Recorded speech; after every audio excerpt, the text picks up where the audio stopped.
Hello सभी बच्चों को good morning, good evening, good afternoon. कैसे हो सभी? मुझे उम्मीद है आप बहुत अच्छे हो। अगर आपको बता दूं, मैं भी यहाँ पे बहुत अच्छा हूँ। आज हम आपके सामने क्लास लेकर आए हैं, ये है सीए फाउंडेशन की क्लास। और इसके अंदर हम स्टार्ट करेंगे chapter number 6 unit number 1 and the name of chapter is bill of exchange and promissory note. ये बिल ऑफ एक्सचेंज क्या चीज होती है, कैसे चलती है, क्या इसकी थ्योरी है और प्रोमाइजरी नोट कैसे चलता है, इन सब की चर्चा हम धीरे धीरे करेंगे। आज मैं आपको एक बेसिक बात बताऊंगा जो आपको बहुत ध्यान से देखनी है। अगर हम कैश सेल करें राम को, ठीक है जी, हम कैश सेल करते हैं किसको? राम को।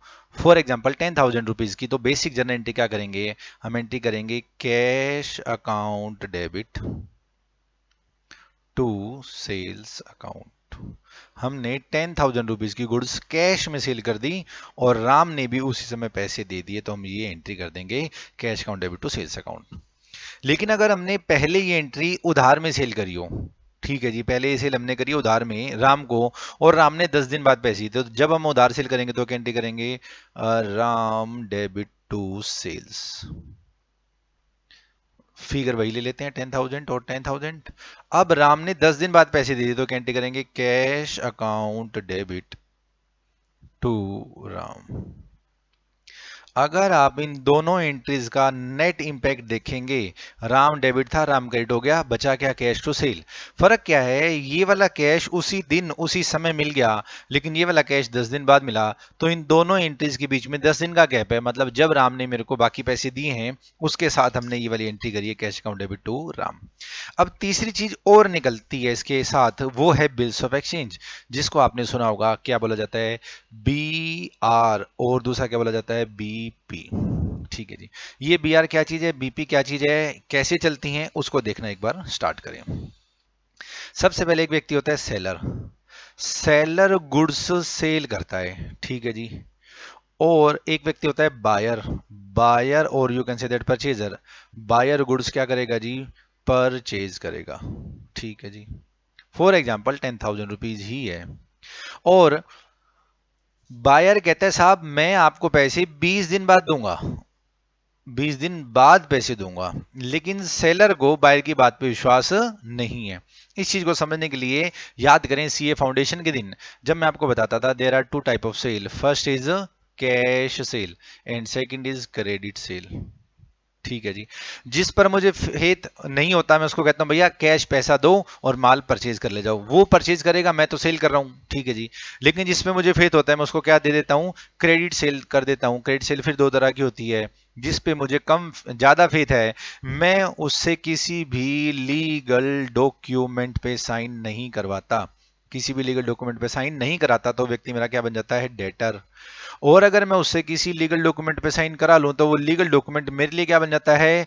B R. अच्छा, और डेटर्स और बी आर इन दोनों के टोटल को बोला जाता है ट्रेड रिसीवेबल। बात समझने की कोशिश करें। अगर मैं किसी की जबान पे उधार दे दूं और कहे भाई साहब मैं 10 दिन बाद पैसे दूंगा, मैं कहता हूं कोई बात नहीं आप 10 दिन बाद पैसे दे देना, और मैं उससे किसी भी लीगल डॉक्यूमेंट पे साइन नहीं कराता, तो व्यक्ति मेरा क्या बन जाएगा? डेटर। और अगर मैं उससे किसी लीगल डॉक्यूमेंट पे साइन करा लेता हूं तो वो लीगल डॉक्यूमेंट मेरे लिए क्या बन जाएगा? B R. अब डेटर्स में बेड डेट्स होने के ज्यादा चांस हैं, और अगर बेड डेट्स हो जाता है तो आपका कोर्ट में केस बहुत जो है ना स्ट्रॉन्ग नहीं रहेगा, क्योंकि आपने किसी लीगल डॉक्यूमेंट पे साइन नहीं करा रखे होंगे। और इस केस में आपने लीगल डॉक्यूमेंट पे साइन करा रखे होंगे, सामने वाली पार्टी अगर ड्यू डेट पर पैसा देने से मना कर देती है तो आपका केस स्ट्रॉन्ग हो जाएगा। अगर आपको फेथ कम है तो आप बी आर लिखवा लेंगे, फेथ ज्यादा है तो नॉर्मल डेटर, और अगर फेथ ही नहीं है तो आप कहोगे भैया कैश ले लो। इसका जस्ट रिवर्स हो जाएगा परचेज। सेल का जस्ट रिवर्स क्या हो जाएगा? परचेज। परचेज भी फिर दो तरह की है, हाँ सी, कैश और क्रेडिट। क्रेडिट सेल फिर दो तरह की, सामने वाले को मेरे पर फेथ है और उसने मेरे से लीगल डॉक्यूमेंट पर साइन नहीं कराए तो क्या बन जाएगा? क्रेडिटर। और सामने वाले को मेरे पर फेथ कम है और उसने मेरे से लीगल डॉक्यूमेंट पे साइन करा लिए, तो ये लीगल डॉक्यूमेंट मेरे लिए क्या बन जाएगा? बीपी। और क्रेडिटर्स और बीपी दोनों मिलके क्या कहलाते हैं? Trade payables. तो जैसे ये डेटर मेरी एसेट थी वैसी बीआर मेरी एसेट है, जैसे क्रेडिटर मेरी लायबिलिटी थी वैसी बीपी भी मेरी क्या है? लायबिलिटी। अच्छा, अब ये बिल्स ऑफ एक्सचेंज चलेगा कैसे? सबसे पहले एक व्यक्ति है सेलर। सेलर बिल ड्रॉ करेगा। सेलर बिल क्या करेगा? ड्रॉ। और जो बिल ड्रॉ करता है उसको क्या बोला जाता है? ड्रॉयर। सेलर बिल ड्रॉ करेगा, इस बिल में लिखेगा कि भैया इतने इतने रुपए का सामान था, इतने रुपए किलो सामान था, इतने रुपए इतने दिनों बाद दिए जाएंगे। ऐसा सारी की सारी डिटेल कौन लिख देगा जी? सेलर लिख देगा। ये है फर्स्ट स्टेप। इस बिल को सेलर किसको ट्रांसफर कर देगा? बायर को क्या कर देगा? ट्रांसफर। बायर को क्या कर देगा? ये ट्रांसफर। ये दूसरा स्टेप है। बायर के पास ये बिल आ गया। हाँ सर बिल आ गया। ये बिल बायर बड़े ध्यान से रीड करेगा, देखेगा इसके अंदर अमाउंट सही लिखा है नहीं लिखा हुआ, और जितनी भी चीजें हैं, डेट है या जो भी चीजें हैं वो सही लिखी हुई या नहीं लिखी हुई, और बायर को लगता है सब कुछ सही लिखा हुआ, तो बायर इसके ऊपर क्या कर देगा? Sign. This is your second step. अगर बायर ने इस पे साइन कर दिए तो ये बायर के लिए क्या बन जाएगा? Bills payable. और सेलर के लिए क्या बन जाएगा? Bills receivable. और मजे की बात, अगर बायर ने इस बिल के ऊपर साइन ही नहीं करे तो ये लीगल डॉक्यूमेंट बनेगा ही नहीं। जब तक ये साइन नहीं करेगा जब तक लीगल डॉक्यूमेंट ही नहीं बनेगा। अच्छा सर ये लीगल डॉक्यूमेंट ही नहीं बनेगा? मैंने कहा ना भैया, ये लीगल डॉक्यूमेंट ही जब बनेगा जब बायर इसके ऊपर अपनी कंसेंट दे देगा, साइन कर देगा। बायर जब साइन करा इसका मतलब बायर ने बिल क्या कर लिया? एक्सेप्ट। और जो बिल एक्सेप्ट करता है वो क्या कहलाता है? एक्सेप्टर। अब साइन किया हुआ बिल वापस, साइन किया हुआ बिल वापस किसके पास पहुंच जाएगा? बायर के पास। बायर की जेब से गया क्या था? बिना साइन हुआ बिल, और आ गया क्या? साइन किया हुआ bill. This is your third step. यानी कि बिल ड्रॉ कौन करता है? सेलर। किस पर ड्रॉ करता है? बायर पर। सबसे पहला स्टेप, ड्रॉ करके किसको ट्रांसफर कर देगा? बायर को। बायर फिर उसको अच्छे से रीड करेगा, सब कुछ देखेगा, सब कुछ सही रहा तो बायर उस पर क्या कर देगा? साइन। जैसे ही बायर ने बिल को साइन करेगा इसका मतलब बायर ने बिल एक्सेप्ट कर लिया, बायर बन जाएगा एक्सेप्टर। ये एक्सेप्ट किया हुआ बिल, ये एक्सेप्ट किया हुआ कागज का टुकड़ा वापिस फिजिकली किसके पास चला जाएगा? सेलर के पास चला जाएगा। और ये सेलर के लिए क्या बन जाएगा? B are. और बायर के लिए क्या बन जाएगा? Bills payable. अब एक चीज और समझे, कई बार एक थ्योरी का क्वेश्चन आता है बिल कौन किस पे लिखता है? तो पहला आंसर तो क्या है जी? सेलर लिखता है। बिल कौन ड्रॉ करता है? सेलर। किस पर ड्रॉ करता है? बायर पे। दूसरा ऑप्शन और है इसके ऊपर। दूसरा एक और ऑप्शन है इसके ऊपर, वो जरा ध्यान से सुने। एक वर्ड है क्रेडिटर और एक वर्ड है डेटर। दूसरा जो आंसर है, बिल कौन किस पे लिखता है? क्रेडिटर लिखता है डेटर पे। ध्यान दें, ये बड़े ध्यान से समझने वाली बात है। बिल कौन किस पे लिखता है? क्रेडिटर लिखता है डेटर पे। फिर से समझे, ये सेलर है, ये बायर है। ठीक है जी। बायर की बुक्स में जब बायर ने माल परचेज करा तो क्या एंट्री करी होगी उसने? Purchase account debit to seller. हाँ सर। तो बायर की बुक्स में सेलर कौन है? क्रेडिटर। जी हाँ सही बात है।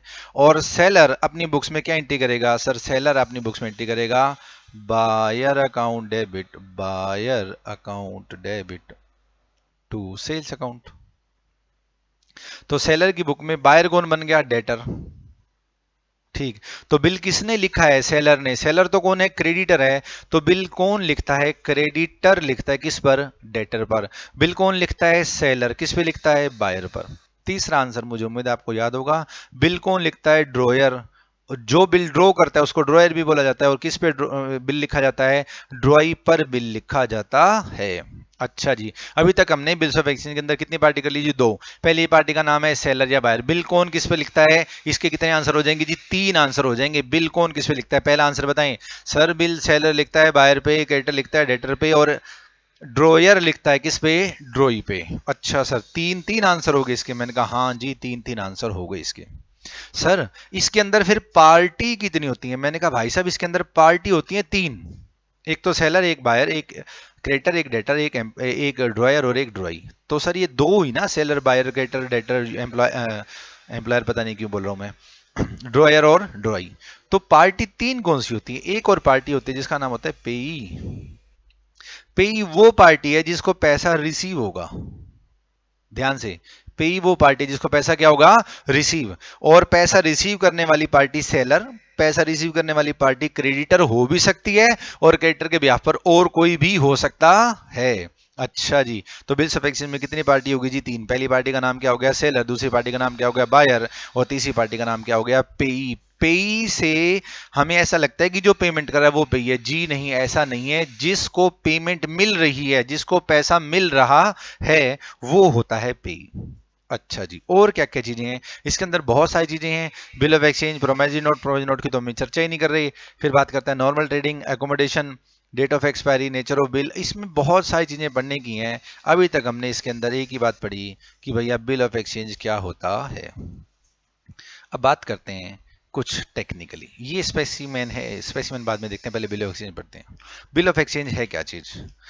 बिल ऑफ एक्सचेंज क्या चीज है सर? बिल ऑफ एक्सचेंज की अगर हम डिटेल चर्चा करनी स्टार्ट करें, it contain an unconditional order to pay. हम अगर ऑर्डर करते हैं कि भैया आपको पे करना पड़ेगा, तो वो ऑर्डर क्या कहलाएगा? Bill of exchange. पहली बात, इस ऑर्डर की कोई कंडीशन है क्या? जी नहीं, कोई कंडीशन नहीं है, अनकंडीशनल है। There are generally three parties, first is drawer, second is drawee and third is payee in bill of exchange. The bill is paid by acceptor. Bill की पेमेंट कौन करेगा? Acceptor. The bill is drawn by creditor. अभी मैंने बताया था bill कौन draw करता है? क्रेडिटर। किस पे ड्रॉ करेगा? डेटर पे। द ड्रॉयर एंड पेई may be same person in case of bill of exchange. जो ड्रॉयर है और जो पेई है, पेई वो व्यक्ति है जिसको पैसा मिलेगा, तो ड्रॉयर और पेई बिल ऑफ एक्सचेंज में सेम हो भी सकते हैं और नहीं भी हो सकते। In bill of exchange the liability of drawer is secondary and conditional. The bill of exchange can be accepted conditionally. हम इसकी एक्सेप्टेंस कर सकते हैं conditionally. In a bill of exchange notice of dishonour must be given. अगर bill dishonour हो जाता है तो उसका नोटिस जरूर देना चाहिए उसका। And in case of dishonour bill of exchange must be noted and protested. इसकी चर्चा फिर करेंगे जब प्रैक्टिकल बात करेंगे। फिलहाल हमने क्या अब तक पढ़ा? पहली बात है, अनकंडीशनल ऑर्डर होता है, ठीक है जी। इसके अंदर नॉर्मली कितनी पार्टी होती है? तीन। पहले का नाम बताएं ड्रॉयर, दूसरे का नाम बताएं ड्रॉई और तीसरे का नाम बताएं पेई। ड्रॉयर कौन? जिसने बिल लिखा। ड्रॉई कौन? जिस पर बिल लिखा गया। पेई कौन? जिसको पैसे मिलेंगे। और नॉर्मली पेई और ड्रॉयर एक पार्टी भी हो सकती हैं, अलग अलग भी हो सकती हैं। पहली अगली बात, बिल की पेमेंट कौन करेगा? एक्सेप्टर। एक्सेप्टर मतलब ड्रॉई। और bill is drawn by creditor, ठीक है जी। उसके बाद बात करता है ड्रॉयर और पेई कई बार सेम पर्सन भी हो सकते हैं। उसके बाद बात करता है bill of exchange the liability of the dryer is a secondary and conditional. जो ड्रॉयर है उसकी जो लायबिलिटी है वो सेकेंडरी होती है और वो कंडीशनल होती है। इसकी चर्चा प्रैक्टिकल क्वेश्चन करवाते वक्त बताऊंगा मैं कैसे होगी। फिर कहता है कि सर हम अगर इसकी एंट्री करना स्टार्ट करें, तो एंट्री करने से पहले क्या क्या चीजें देखनी पड़ेंगी? आपको बहुत सारी चीजें इस चैप्टर में लर्न करनी पड़ेंगी। अच्छा जी, बताएं सर कौन कौन सी चीजें लर्न करनी पड़ेंगी? पहली बात तो है टर्म ऑफ बिल। पहली बात क्या चीज सीखनी है हमारे को? Term of bill.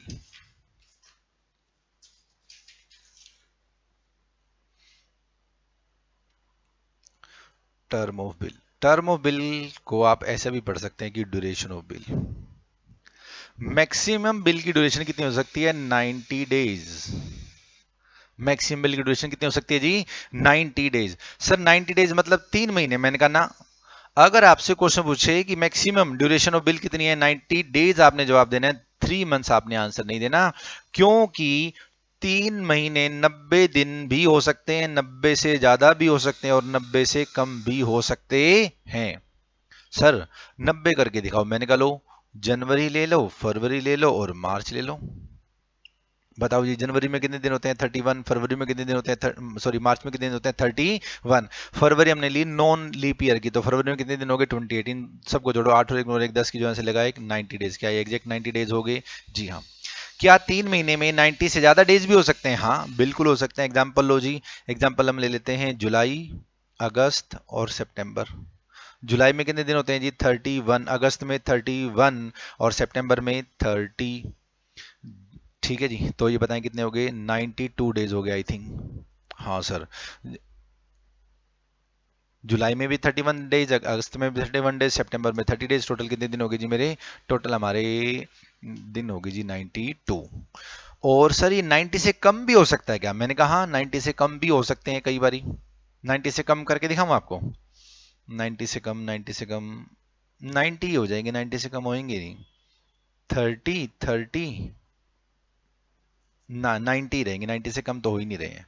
तो 90 भी हो सकते हैं, 90 से ज्यादा भी हो सकते हैं। इसलिए आपको ऐसा नहीं कहना कि 3 महीने ड्यूरेशन है, तो आपने क्या बोलना है? बिल की ड्यूरेशन कितनी है? 90 डेज है, बात खत्म। अगर ये 2 मार्क्स का क्वेश्चन आता है तो मतलब ये क्या कहना चाह रहा है? मैक्सिमम बिल कितने दिन का बनाया जा सकता है? आंसर इज 90 डेज का। अगली बात, the term of bill of exchange may be any duration. Usually the term के बाद क्या कह रहे हैं? Does not exceed 90 days from the date of the bill. When the bill is drawn, bill दो तरह के होते हैं। अब ठीक है जी, बताओ कौन कौन से बिल दो तरह के होते हैं। एक होते हैं bill after site,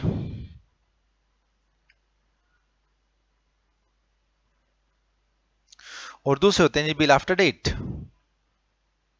bill after date, बताएं जी कौन कौन से बिल हो गए। सर, एक बिल हो गया बिल आफ्टर साइट और दूसरा क्या होगा, बिल आफ्टर डेट। ये क्या कहना चाहते हैं वो समझना स्टार्ट करें। सेलर ने बायर पे बिल लिखा, हाँ सर बिल लिखा, हमने कहा कि भैया ये बिल लिखा गया 10 अगस्त को। फिर ये बायर के पास ट्रांसफर कर दिया गया, हाँ सर बायर के पास ये बिल क्या हो गया, ट्रांसफर। बायर ने इसको पढ़ा समझा और देखा, देखने के बाद इसके ऊपर क्या कर दिए, साइन। और मजे की बात, बायर ने जो साइन करे हैं वो करे हैं 16 अगस्त को साइन करे हैं। और ये बिल है फॉर एग्जांपल 2 मंथ्स के लिए। अब क्वेश्चन उठता है कि सर ये जो 2 महीने हमने जोड़ने हैं, ये 10 अगस्त में जोड़ने हैं कि 16 अगस्त में जोड़ने हैं।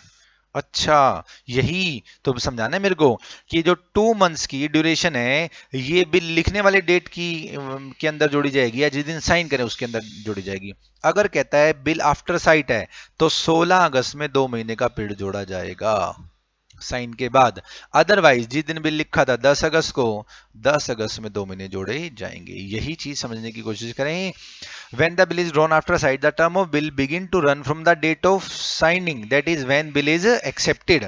जब बिल एक्सेप्ट होगा, जब साइन होंगे जब भी बिल क्या होगा, एक्सेप्ट। और जब बिल एक्सेप्ट होगा तो बी बाहर क्या बन जाएगा, एक्सेप्टर। और ये होता है bill after site. When bill is drawn after date, the term of bill begins to run from the date of drawing the bill। कह रहा है कि भाई साहब अगर बिल आफ्टर डेट है तो जिस दिन आपने बिल ड्रॉ कर दिया उसके अंदर बिल की टर्म्स प्लस कर दी जाएंगी। ठीक है सर, तो ये दो तरह के हमारे बिल हो गए। उसके बाद बात करता है एक्सपायरी और due date of bill. The date on which the term of the bill terminates is called expiry और ड्यू डेट। यहां पर अब एक चीज आपको समझने की है। पहला वर्ड क्या है, एक्स ड्यू डेट, और दूसरा नाम क्या है इसका, एक्सपायरी डेट, EXPIRY। ये क्या कहना चाह रहे हैं, बड़ी आसान सी बात कह रहे हैं कि ये 2 महीने जिस दिन खत्म हो रहे हैं, अगर है मेरा बिल आफ्टर डेट तो 10 अगस्त में 2 महीने जोड़ो, 10 अगस्त में 2 महीने जोड़ो। अगस्त के बाद क्या आएगा, सितंबर अक्टूबर, तो 10 अक्टूबर। और अगर आपका bill after site, bill after site तो 16 अगस्त में 2 महीने जोड़ दो, 16 अगस्त में 2 महीने जोड़ो, 16 अक्टूबर। तो ये जो 10 अक्टूबर आंसर आ रहा है bill after, bill after date में, और 16 अगस्त के बाद 16 अक्टूबर जो आंसर आ रहा है बिल आफ्टर साइट में। तो ये जो डेट दो आई है ना, 10 अक्टूबर और 16 अक्टूबर, इसको क्या बोला जाएगा, ड्यू डेट, या इसको क्या बोला जाएगा, एक्सपायरी डेट। अब जो भी आपकी ड्यू डेट आई है और जो भी आपकी एक्सपायरी डेट आई है, इसके अंदर आपको 3 दिन का ग्रेस जोड़ना होता है। 3 दिन का क्या जोड़ना होता है जी, ग्रेस। और ये 3 दिन का ग्रेस हमेशा जोड़ना होता है। ठीक है जी। Every instrument payable otherwise than on demand, अगर वो डिमांड पे पेबल नहीं है, अदरवाइज देन ऑफ डिमांड है, तो आपको उसके अंदर 3 दिन का क्या प्लस करना है जी, ग्रेस आपको क्या करना है, 3 दिन का प्लस। ठीक है जी, हम 3 दिन का ग्रेस प्लस कर देंगे। फिर बात करता है date of maturity of bill.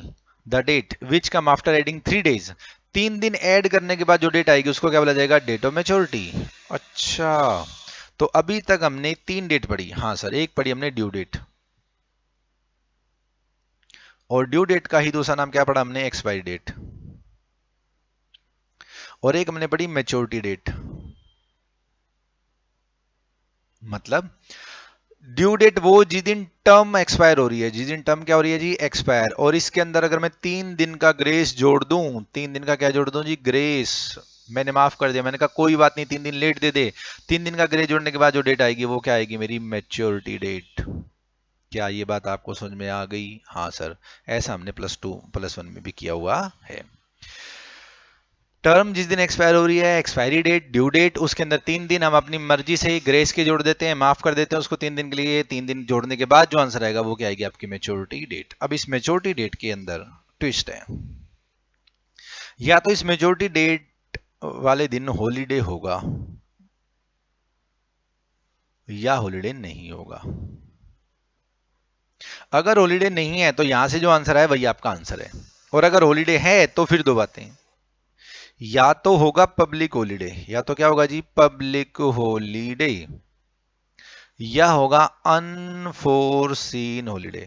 Unforeseen holiday मतलब अचानक से कोई हॉलीडे हो जाए, किसी मंत्री की डेथ होगी, कोई आपातकालीन की स्थिति आ गई, तो अनफोर्सीन हॉलीडे, अचानक से कोई छुट्टी हो जाए तो क्या करेंगे, और पब्लिक हॉलीडे हो तो क्या करेंगे। सर पहले बताओ पब्लिक हॉलीडे कौन से होते हैं। एक तो संडे आपका पब्लिक हॉलीडे होता है, ठीक है जी। एक 2 अक्टूबर आपका पब्लिक हॉलीडे होता है। एक आपका 15 अगस्त आपका पब्लिक हॉलीडे होता है। एक आपका 26 जनवरी पब्लिक हॉलीडे होता है। एक आपका 1 अप्रैल पब्लिक हॉलीडे होता है। बैंक बंद होता है इस दिन 1 अप्रैल को। अच्छा, 1 अप्रैल में 6 मंथ जोड़ो, मई जून जुलाई अगस्त सितंबर अक्टूबर, 1 अक्टूबर, अप्रैल मई जून जुलाई अगस्त सितंबर, हाँ जी 6 महीने का सेशन हो गया। तो 1 अक्टूबर, 1 अक्टूबर को भी बैंक अपने अकाउंट्स क्लोज कर रहा होता है, तो कई बार ये बैंक बंद होता है, तो इन सब को बोलता है पब्लिक हॉलीडे। अब बच्चे कहते हैं सर 25 दिसंबर क्रिसमस, दिवाली की छुट्टी, दशहरे की छुट्टी, होली की छुट्टी, संक्रांत की छुट्टी, 13 अप्रैल की छुट्टी, मकर संक्रांति की, अरे भैया इन सब को ध्यान नहीं देना, हमारे चैप्टर में सिर्फ यही हॉलीडे हैं। कौन कौन से फटाफट से बताएं। 2 अक्टूबर, 15 अगस्त, 26 जनवरी, उसके अलावा कुछ क्वेश्चंस में हो सकता है 1 अप्रैल और 1 अक्टूबर भी दे दे, अदरवाइज आपको यही याद रखने हैं।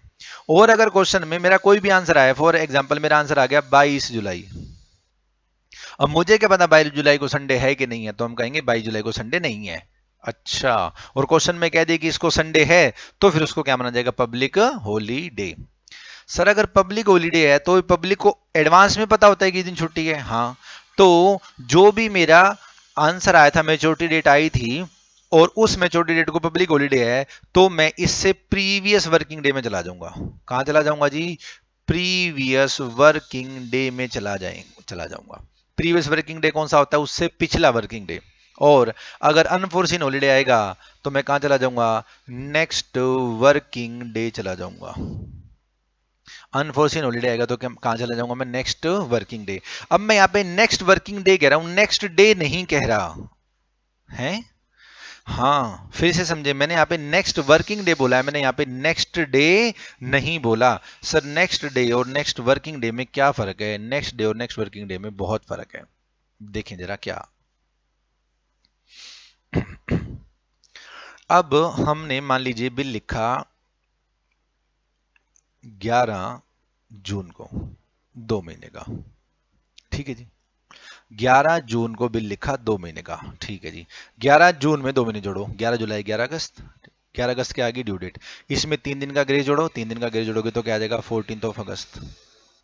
अब 13 अगस्त की रात को कुछ मिस हैपनिंग होगी और 14 अगस्त को unforeseen unforeseen public holiday declare कर दिया गया।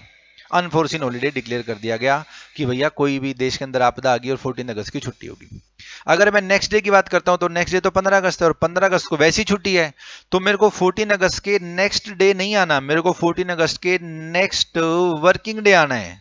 अच्छा, तो 15 अगस्त के बाद नेक्स्ट वर्किंग डे कौन सा हो गया, 16। अब बच्चे उल्टी सीधी बात करते हैं, सर मान लो सर 16 अगस्त को संडे है। मैंने कहा फिर क्या हो गया, क्यों आफत मचा रहे हो, 17 अगस्त आंसर आ जाएगा। लेकिन क्वेश्चन में बताए ना कि 16 अगस्त का संडे है। फिर समझे मेरी बात, मैं क्या कहना चाह रहा हूं। सबसे पहले आप बिल के अंदर अपना ड्यूरेशन जोड़ दें, जोड़ दी, जो आंसर सामने आएगा इसको ड्यू डेट बोला जाएगा, इसको ड्यू डेट बोला जाएगा। इस ड्यू डेट में 3 दिन का ग्रेज जोड़ेंगे, ये आपका फाइनल आंसर आ जाएगा। इस दिन या तो पब्लिक हॉलीडे होगा या अनफोर्सीन हॉलीडे होगा। यहां पर हो गया अनफोर्सीन हॉलीडे, किसी भी वजह से बाढ़ भूकंप तूफान राष्ट्रीय आपदा की वजह से अनफोर्सीन हॉलीडे डिक्लेयर कर दिया गया। अनफोर्सीन हॉलीडे होता है तो आंसर आएगा नेक्स्ट वर्किंग डे। तो 14 अगस्त के बाद अगला दिन तो होता है 15 अगस्त, लेकिन 15 अगस्त की वैसे छुट्टी है, तो अगला वर्किंग डे कौन सा हो जाएगा, 16 अगस्त। अब बच्चे में से झगड़ा करते हैं, कहते हैं सर मान लो 16 अगस्त को संडे है, तो मैंने कहा कोई बात नहीं, नेक्स्ट वर्किंग डे 14 अगस्त के बाद 17 अगस्त आ रहा है, तो 17 अगस्त आपका क्या हो जाएगा आंसर। और अगर 16 अगस्त को संडे नहीं है तो 16 अगस्त आपका आंसर आ जाएगा। मुझे उम्मीद है बात आपको समझ में आ गई। तो अभी तक हमने क्या पढ़ा, सबसे पहले हमने क्या पढ़ा, ड्यू डेट और एक्सपायरी डेट, ड्यू डेट और एक्सपायरी डेट। फिर हमने क्या पढ़ा, मेच्योरिटी डेट। अगर मैं बिल के अंदर प्लस कर दूं उसकी टर्म, मतलब ड्यूरेशन, तो जो आंसर सामने आएगा वो ड्यू डेट या एक्सपायरी डेट आएगा, ठीक है जी। इसके अंदर अगर हम 3 दिन का ग्रेस जोड़ दें और ये 3 दिन का grace each and every situation में जोड़ना है, तो जो आंसर आएगा वो मेच्योरिटी डेट आएगा। इस मेच्योरिटी वाले डेट वाले दिन बताओ या तो हॉलीडे होगा या हॉलीडे नहीं होगा। हॉलीडे नहीं है तो यही आंसर है। हॉलीडे है तो फिर दो बातें, हाँ सर, या तो पब्लिक हॉलीडे है या अनफोरसीन हॉलीडे है। अगर पब्लिक हॉलीडे है तो कहाँ चले जाओगे, प्रीवियस प्रीवियस वर्किंग डे, और अनफोर्सिन है तो कहाँ चले जाओगे, नेक्स्ट वर्किंग डे। मुझे उम्मीद है ये सारी बातें आपको समझ में आ गई होंगी। हाँ सर, ये बात हमारे को सारी क्या आ गई समझ में। फिर बात करता है bill after date, bill after sight में, ये मैं आपको बता चुका हूँ दो बातें। फिर बात करता है case, when the bill is made payable on specific date. अगर हमने बिल में लिख दिया कि स्पेसिफिक डेट को पेबल है, then that specific date is due date. अब दो तीन चीजें और इसके अंदर समझने की हैं। बताओ जी क्या समझने की हैं। क्वेश्चन में जो ड्यूरेशन होगी ना, वो या तो डेज में चलेगी या मंथ्स में चलेगी। अगर डेज में चलती है तो दिमाग ज्यादा लगता है, और मंथ्स में चलती है तो दिमाग कम लगता है। अच्छा, अगर मैं आपको कह दूं कि हमने भैया 10 जुलाई को बिल ड्रॉ किया है और 3 महीने का बिल है, तो आप सिंपल सिंपल क्या करोगे, 10 महीने में महीने जोड़ दो, 10 जुलाई में 3 महीने जोड़ दो। बताओ क्या कहेगा, 10 जुलाई के बाद 10 अगस्त, 10 अगस्त के बाद 10 सितंबर, 10 सितंबर के बाद 10 अक्टूबर, 10 अक्टूबर ड्यू डेट आ गई, इसके अंदर 3 दिन और जोड़ दोगे तो क्या आ जाएगा आंसर, 13 अक्टूबर। और 13 अक्टूबर को कोई छुट्टी नहीं है, 13 अक्टूबर इज योर फाइनल आंसर। हाँ जी ठीक है जी। ड्यू डेट आ गई और आपकी एक्सपायरी डेट आ गई 10 अक्टूबर, और आपकी जो मेच्योरिटी डेट आ गई वो आ गई आपकी 13 अक्टूबर। ये क्वेश्चन किस में था, मंथ्स में। अब इसी मंथ्स को फिर ध्यान से देखें, हमने बिल लिखा है 31 दिसंबर को, 2 महीने का। ठीक है जी, 31 दिसंबर क्या है, दिसंबर का लास्ट डे है। ठीक है जी, तो दिसंबर के अंदर 2 महीने जोड़ोगे तो क्या आएगा, जनवरी और फरवरी। 31 फरवरी होती ही नहीं है तो कहां जाएंगी, 30 फरवरी पे। सर 30 फरवरी भी नहीं होती, मैंने कहा कोई बात नहीं, 29 फरवरी पे आ जाओ। सर 29 फरवरी हो भी सकती है और नहीं भी हो सकती। अगर सर लीप ईयर है तो 29 फरवरी होगी, और लीप ईयर नहीं है तो 29 फरवरी भी नहीं होगी। अगर लीप ईयर है तो 29 फरवरी इज योर आंसर, और अगर लीप ईयर भी नहीं है तो 29 फरवरी से पहले क्या आ जाएगा, 28 फरवरी। 28 फरवरी इज योर आंसर। हमें फरवरी की लास्ट डेट, बस फरवरी का लास्ट डे लेना है। ये मेरा आ जाएगा ड्यू डेट, और ड्यू डेट का दूसरा नाम क्या था जी, ड्यू डेट का दूसरा नाम क्या था, बताओ ना जल्दी। इसमें 3 दिन का ग्रे जोड़ेंगे सर, 3 दिन का ग्रे जोड़ने के बाद तो मेच्योरिटी आती है। हाँ, इसका नाम बताओ, 28 फरवरी का अभी अभी कराया था, मैं देखता हूँ आपको याद है कि नहीं है। सर हमने वीडियो में देख लिया कई बारी, इसको क्या बोला जाएगा, अब भी आपने बताया था, ड्यू डेट के साथ इसको बोला जाएगा एक्सपायरी डेट। क्या बोला जाएगा, एक्सपायरी डेट। ठीक है सर, हम याद रखेंगे। क्वेश्चन वाला आपको बार बार कंफ्यूज करेगा, एक्सपायरी डेट बताओ, ड्यू डेट बताओ, मेच्योरिटी डेट बताओ। एम एम मेच्योरिटी में 3 दिन प्लस होंगे, बात खत्म, बाकी किसी में प्लस नहीं होंगे, चाहे वो एक्सपायरी डेट है चाहे वो ड्यू डेट है। अच्छा सर, ये बात भी समझ में आ गई कि 31 दिसंबर में जब हमने 2 महीने का बिल लिखा है तो 31 फरवरी है ही नहीं। 31 फरवरी है तो उससे पहले आ जाओ, 30 फरवरी है ही नहीं, उससे पहले आ जाओ, 29 फेब आ भी सकती है नहीं भी आ सकती। आ जाए तो 29 फेब आपका आंसर है, और नहीं आएगी तो 28 फेब आपका आंसर है। अगर आप 29 फेब में 3 दिन का ग्रे जोड़ोगे तो भी आंसर क्या आएगा, 3 मार्च। हाँ सर, और अगर आप 28 फरवरी में 3 दिन जोड़ोगे तो भी आंसर क्या आएगा आपका, 3 मार्च। इन दोनों सिचुएशन में मेच्योरिटी डेट आपकी हमेशा क्या आएगी, 3 मार्च। ठीक है सर, ये तो आपने क्वेश्चन करा दिया डेज वाला। क्वेश्चन कौन सा कर लिया जी हमने, डेज वाला। तो अब कौन सा क्वेश्चन करें सर, अब एक ऐसा क्वेश्चन करा दो जिसमें मंथ की चर्चा, सॉरी मंथ की चर्चा तो हो चुकी, अब ऐसा क्वेश्चन करा दो जिसमें डेज की बात करें। मैंने कहा लो डेज की बात कर लेते हैं। कोई भी इल्यूजरी डेट ले लेते हैं। हमने बिल लिखा सर हमने 5 फरवरी को। मैंने कहा ठीक है, 5 फरवरी को बिल लिखा, और 5 फरवरी 2010 को हमने बिल लिखा, और ये बिल लिखा हमने 50 डेज के लिए। ठीक है जी, अब सबसे पहले बात करें फरवरी 2010। 2010 को अगर आप 4 से डिवाइड करते हैं तो ये आंसर फाइनल नहीं आया, मतलब पॉइंट्स में आएगा। पॉइंट्स में आएगा तो ये 2010 आपका लीप ईयर नहीं है। हाँ सर, लीप ईयर नहीं है। लीप ईयर नहीं है तो फरवरी में कितने दिन होंगे, 28। फरवरी में कितने दिन होते हैं जी, 28। कितने दिन जा चुके, 5, बाकी कितने बचे जी, 23। फरवरी खत्म। फरवरी के बाद किसकी बारी आई, मार्च की। मार्च के कितने दिन निकालने हम, 31। अगर मार्च के 31 डे निकाल लेते हैं तो टोटल कितने दिन हो जाएंगे, 54, जबकि बिल सिर्फ कितने दिन का है, 50 डेज का है।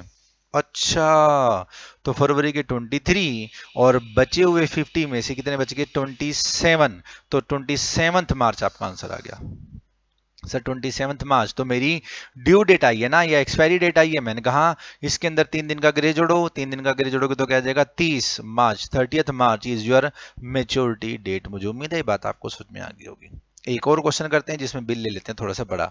हमने बिल लिखा 10 जुलाई को, ठीक है जी। हमने बिल लिखा 90 दिन के लिए।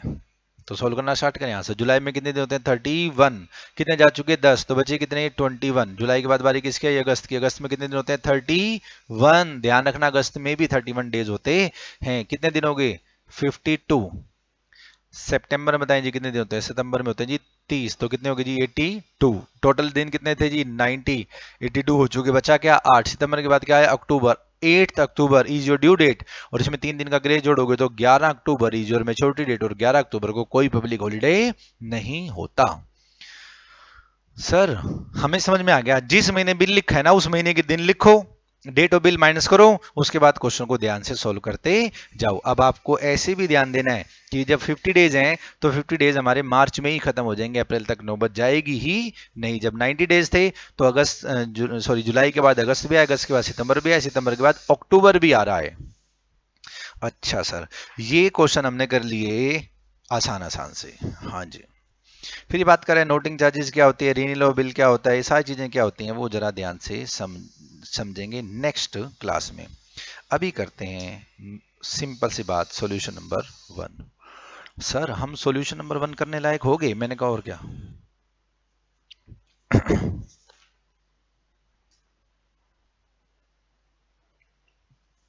सॉल्यूशन नंबर 1 करने से पहले आपको एक दो चीजें और ध्यान रखनी पड़ेंगी। बताओ सर कौन सी चीजें ध्यान रखनी पड़ेंगी।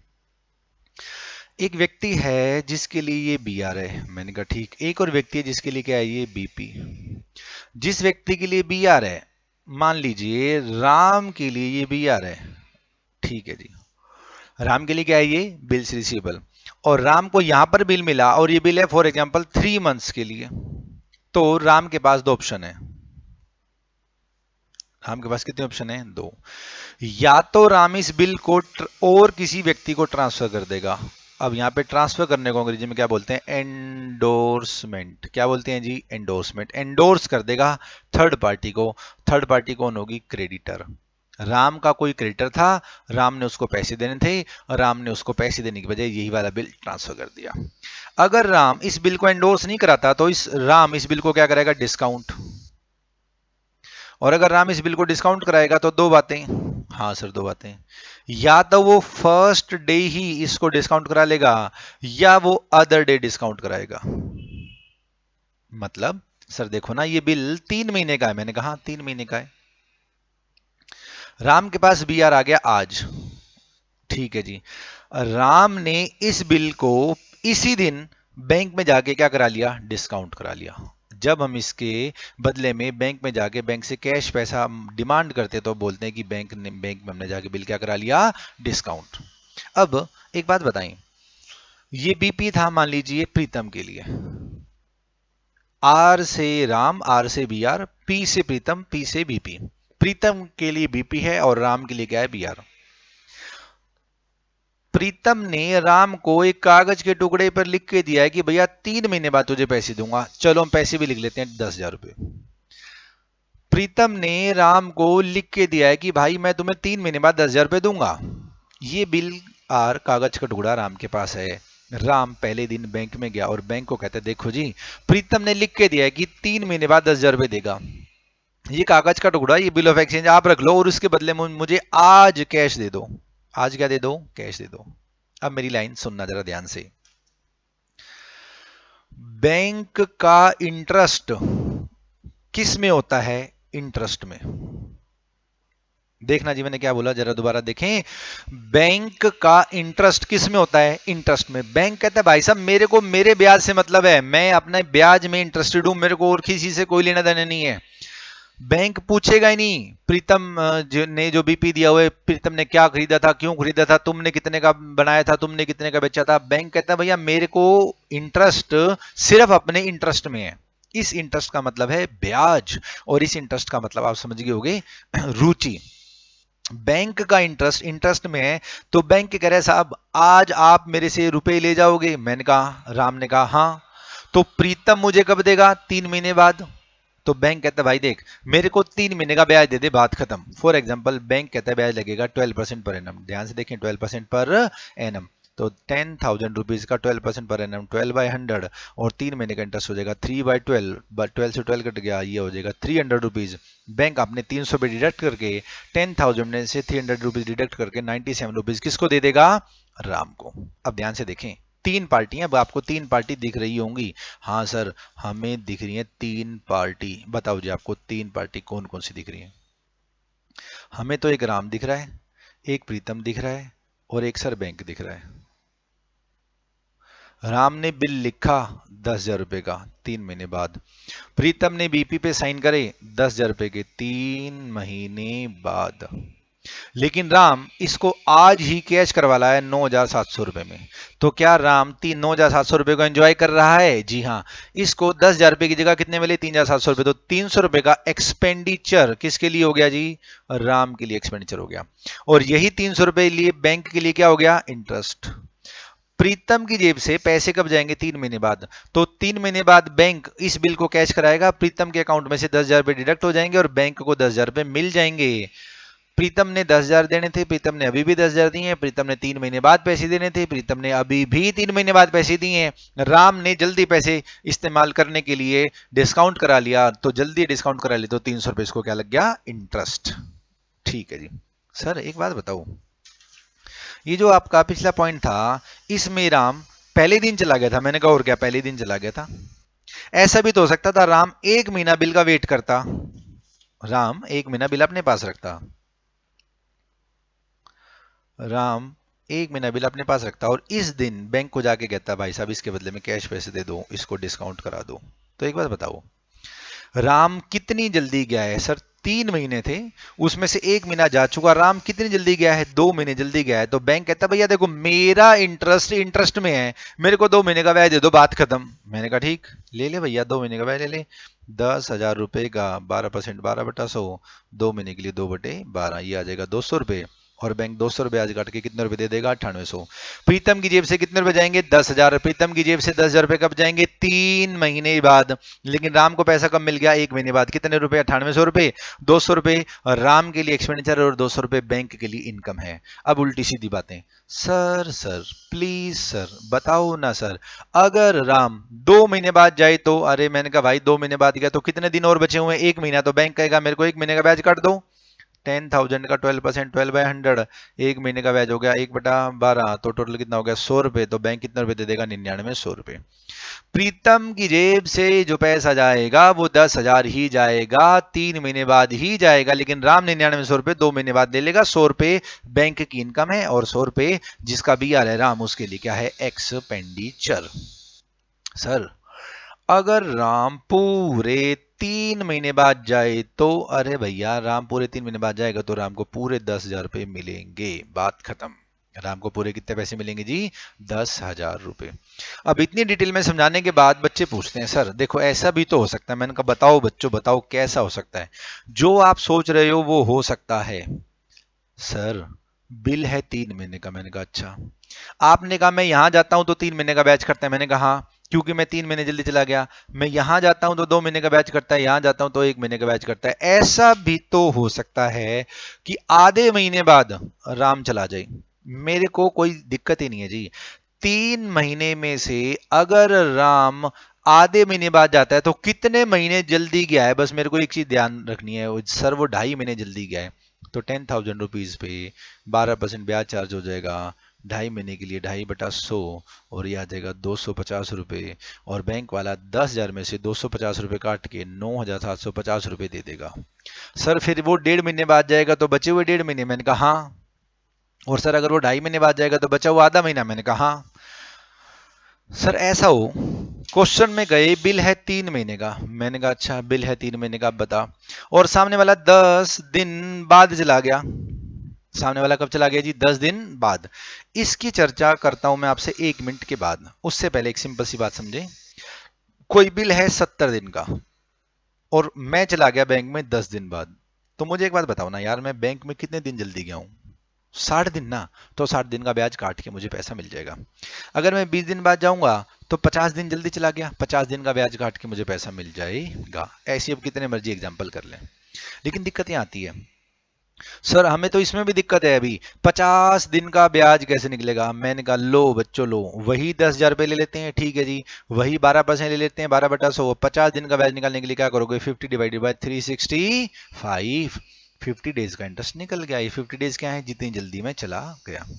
लेकिन क्वेश्चन में ऐसा नहीं होगा कि आपको टर्म्स मंथ में दे और कहे कि मैं 10 दिन बाद चला गया। और अगर फिर भी ऐसा आ जाए तो आपने इस 3 महीने के अंदर जो टोटल डेज बन रही हैं वो काउंट कर लेने, उसमें से 10 डेज डिडक्ट करके जो डेज बच जाएंगे उस डेज के अकॉर्डिंग आपको इंटरेस्ट क्या कर लेना है, कैलकुलेट। हालांकि ऐसा क्वेश्चन आपको मिलेगा नहीं। क्वेश्चन अगर मंथ्स में होगा तो बोलेगा कि वो 1 महीने बाद गया, 2 महीने बाद गया, 3 महीने बाद गया, 1 डेढ़ महीने बाद गया, 2.5 महीने बाद गया, या आधे महीने बाद गया। क्वेश्चन अगर डेज में होगा तो बता देगा कि वो ऐसे ऐसे ऐसे गया है। यहां तक मुझे उम्मीद है आपको सारी बातें समझ में आ गई हैं। हाँ सर, यहाँ तक हमें लगभग सारी बातें समझ में आ गई। उसके बाद बताओ क्या करना है।